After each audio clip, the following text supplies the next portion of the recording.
आपको बताते चलें कि बिहार में इलेक्शन नजदीक आ रहे हैं। जिस तरह से चुनाव नजदीक आ रहा है उस तरफ से कांग्रेस पार्टी की वहां पर वोट चोरी का जो मुद्दा उठाया गया है, वहां के लोगों को इसमें बहुत गुस्सा है।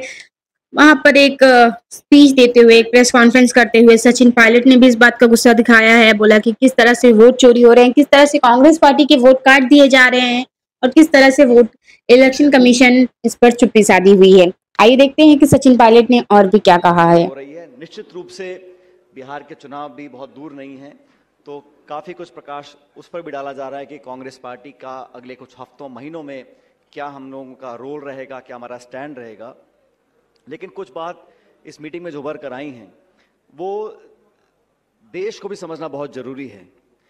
उदाहरण के तौर पर अभी केंद्र सरकार ने जीएसटी के स्लैब्स को कम किया है। 8 साल से राहुल गांधी जी और कांग्रेस पार्टी चिल्ला चिल्ला कर बोल रहे थे कि जब जीएसटी लागू हुआ था, इसको राहुल जी ने संज्ञा दी थी गब्बर सिंह टैक्स।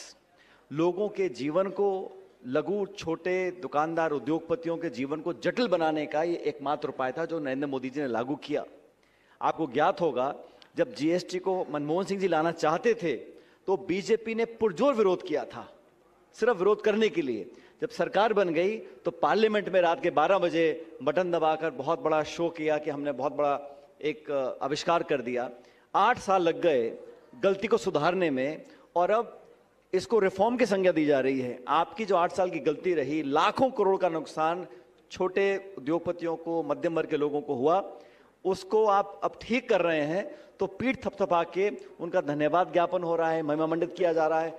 इस प्रकार का दोगलापन कब तक चलेगा? और लगभग हर आर्थिक नीति पर भाजपा का ये रवैया रहा है, चाहे एफडीआई रिटेल में हो, एफडीआई डिफेंस में हो, हिंदुस्तान और अमेरिका का जो परमाणु करार हुआ उस पर हो, जीएसटी पर लेकर हो, डायरेक्ट बेनिफिट ट्रांसफर हो, तमाम इकोनॉमिक रिफॉर्म्स पर बीजेपी ने पहले बहुत विरोध किया विपक्ष में।